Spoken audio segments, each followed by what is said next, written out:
9h-10h, Sud Radio, la vérité en face, Benjamin Glaise. Et c'est aujourd'hui la journée mondiale contre l'AVC en France. Chaque année, 150 000 personnes sont victimes d'un accident vasculaire cérébral. Ça fait une personne toutes les 4 minutes. Bonjour professeur Pierre Marenco.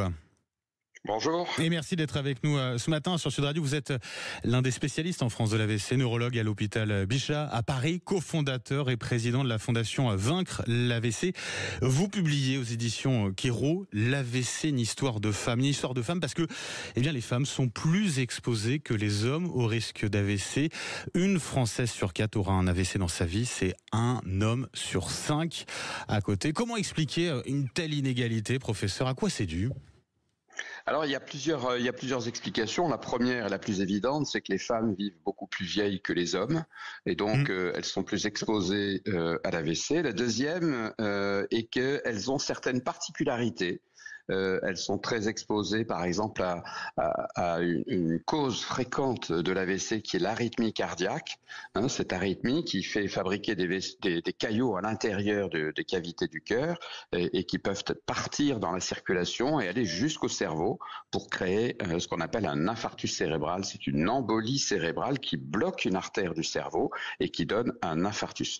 Donc ça, c'est Donc plus de troubles de rythme cardiaque pour elles, d'une certaine manière, c'est ça, en gros. Voilà, elles sont plus exposées aux arythmies cardiaques. Elles sont plus exposées également à certaines maladies quand elles sont jeunes, puisque l'AVC peut survenir dès l'âge de 25 ans. Donc c'est une pathologie qui vraiment touche tout le monde. Et ce qui est important de dire aussi, c'est que c'est une pathologie que l'on peut prévenir. C'est-à-dire que 80% des AVC pourraient être évités si l'on prenait les mesures nécessaires et il n'est jamais trop tard pour bien faire. On va revenir justement sur tous les petits conseils que vous pouvez nous donner pour limiter au maximum ce risque d'AVC. 80%, on va revenir sur ce chiffre d'AVC évitable. D'abord, pour continuer de parler de ces femmes qui sont davantage exposées au risque d'AVC, et puis également à des risques d'AVC avec des séquelles plus sévères.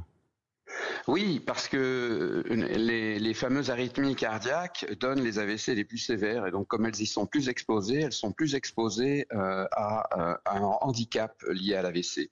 L'autre point qui fait que les femmes ont un handicap plus important lié à l'AVC, c'est que elles arrivent significativement plus tard à l'hôpital que n'arrivent les hommes.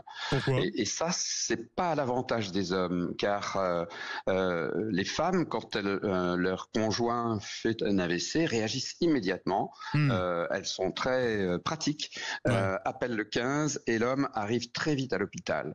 C'est pas la même chose quand c'est l'inverse qui se produit, c'est-à-dire que les hommes ont plus tendance à dire écoute, repose-toi, ça va aller, non, t'inquiète pas, voilà. Et donc significativement dans toutes les études de par le monde, les femmes arrivent un peu plus tard à l'hôpital. Donc il faut vraiment former les gens aux symptômes de l'AVC et en particulier les hommes parce que les femmes réagissent mieux. Alors justement pour les hommes, c'est quoi les symptômes à détecter, professeur Pierre Marenco? Les symptômes, c'est toujours les mêmes, c'est-à-dire c'est une faiblesse d'un bras ou d'une jambe ou de la face. Ça, c'est le symptôme moteur. Le deuxième, c'est un trouble de la parole, c'est-à-dire la personne n'arrive plus à prononcer les mots, à sortir les mots, ou les prononce à l'envers, par exemple, on parle en verlan.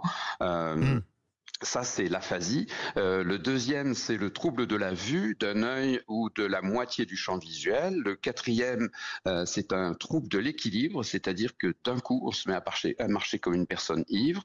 Le cinquième, c'est un trouble de la sensibilité qui touche l'ensemble de l'hémicorps. Et puis, il y en a un autre aussi qu'il faut pas oublier, c'est le mal de tête extrêmement violent, qui est un mal de tête que les gens n'ont jamais expérimenté auparavant. Beaucoup de gens ont mal à la tête, 30% des femmes, 20% des hommes, mais là c'est un mal de tête vraiment spécial qui est vraiment très violent et qui annonce un AVC. Tout ça, ça doit nous alerter et il faut réagir on le dit, mais c'est important de le redire, il faut réagir très rapidement. Chaque minute compte, professeur. Exactement, chaque minute compte. On a entre 3 et 6 heures. Le mieux, c'est d'intervenir dans les 3 heures, mais on peut aller jusqu'à 6 heures, voire dans certains cas exceptionnels, grâce à l'imagerie, jusqu'à 24 heures. Mais on peut faire quelque chose, c'est-à-dire on peut déboucher l'artère, soit par un médicament qu'on injecte, soit en allant capturer le caillot à l'intérieur du cerveau. Donc ça, il y a des choses à faire, mais c'est une sorte de sauvetage, si vous voulez. Et le problème, c'est que il vaut mieux prévenir que guérir. C'est pourquoi il est très important de se dépister de son risque d'AVC, car si on connaît les facteurs de risque d'AVC, on les traite et on peut éviter l'AVC dans 80% des cas.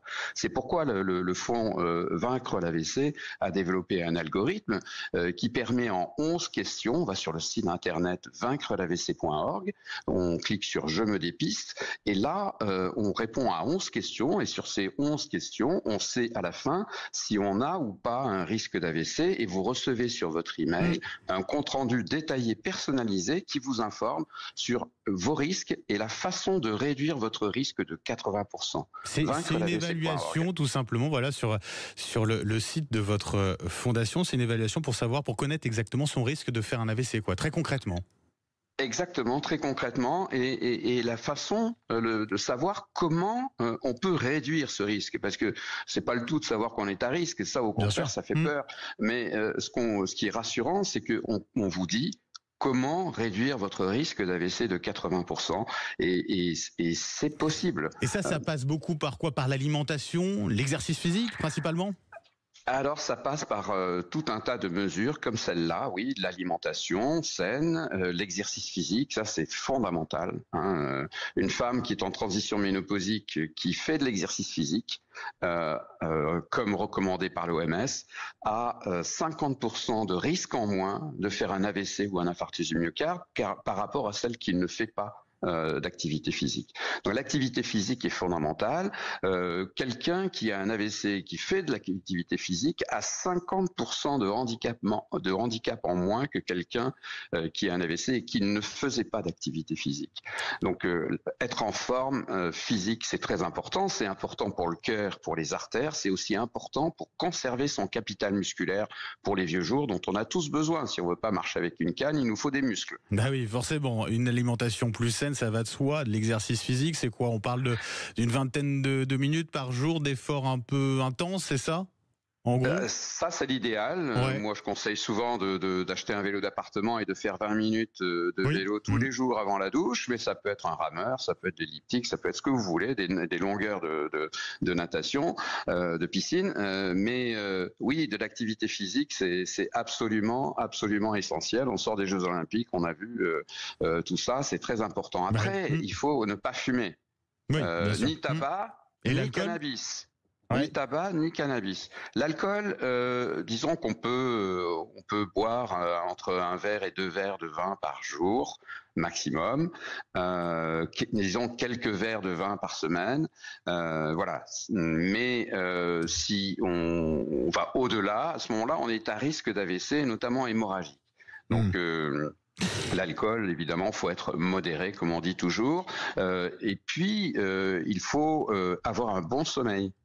Le sommeil est très important pour le risque d'AVC ou d'infarctus du myocarde d'ailleurs. Et notamment, il ne faut pas avoir d'apnée du sommeil. Les gens qui sont en surpoids ont souvent un ronflement, une apnée du sommeil, et ça c'est aussi un facteur de risque d'AVC. Si on se réveille fatigué le matin ou qu'on est somnolent dans la journée, eh bien il faut rechercher une apnée du sommeil. Il faut faire attention aussi au stress. Il faut faire attention au stress. C'est compliqué, oui, bien entendu. C'est compliqué. Il faut l'identifier déjà, son stress. Il y a le bon et le mauvais stress. Le bon stress, c'est celui qu'on a tous les matins quand on va faire une émission radio. Là, c'est le bon stress qui vous met en route, et ou le bon stress du travail, du quotidien. Mais il y a le mauvais stress qui est le harcèlement qu'on peut avoir au travail, à la maison. C'est la faillite financière, c'est le décès d'un proche ou la maladie d'un proche qu'on accompagne. Voilà, ça c'est le mauvais stress, et il faut essayer de se faire prendre en charge. C'est pas évident de se soustraire à ce type de stress, bien entendu, mais une prise en charge par un professionnel permet d'améliorer les choses et de diminuer ce niveau de stress. Il y a des médicaments pour ça aussi. Un mot pour conclure rapidement, qu'en est-il des antécédents familiaux? Est-ce qu'il y a une part de génétique dans le risque d'AVC? Il y a une part de génétique, c'est-à-dire que lorsque le père a eu un AVC avant l'âge de 50 ans ou la mère a eu un AVC avant l'âge de 55 ans, eh bien, il peut y avoir en effet une part de génétique, mais ça passe surtout par l'hypercholestérolémie familiale. Donc, s'il y a du cholestérol dans la famille, s'il y a de l'hypertension aussi dans la famille, eh bien, il faut d'autant plus se faire tester. Je voudrais dire une dernière chose, c'est que tout au long de sa vie, il faut connaître ces chiffres de pression artérielle, ces chiffres de cholestérol, ces chiffres de glycémie. Posez-vous la question, est-ce que je me connais mes chiffres? Eh bien, ça fait partie des 11 questions qu'on va vous poser sur vaincrelavc.org qui vous diront si vous êtes ou pas à risque d'AVC. Connaître ces chiffres, c'est déjà les prendre en charge, si vous voulez. C'est la première étape, mais elle est cruciale. S'ils sont trop élevés, voilà. Et pour une femme, pour revenir aux femmes, il y a 3 périodes pour cela. Il y a la période de prescription de la pilule, la période de la grossesse, la période de la transition ménopausique et de la ménopause, qui sont des périodes fondamentales où il faut faire le point sur son risque d'AVC pour essayer de le diminuer de 80%. On peut le faire avec des mesures simples. Oui, merci beaucoup, professeur Pierre Amarenko, d'avoir été avec nous sur Sud Radio ce matin. L'AVC, une histoire de femme, c'est votre livre publié aux éditions Quiro. Je rappelle que vous êtes neurologue à l'hôpital Bichat, cofondateur et président donc de cette fondation. Vaincre l'AVC. Sud Radio 9h32. On file dans un instant. Mon prochain invité, spécialiste du couple depuis des années, le couple. Et cette guerre des sexes est-elle déclarée? Jean-Claude Kaufmann va nous le dire juste après ça.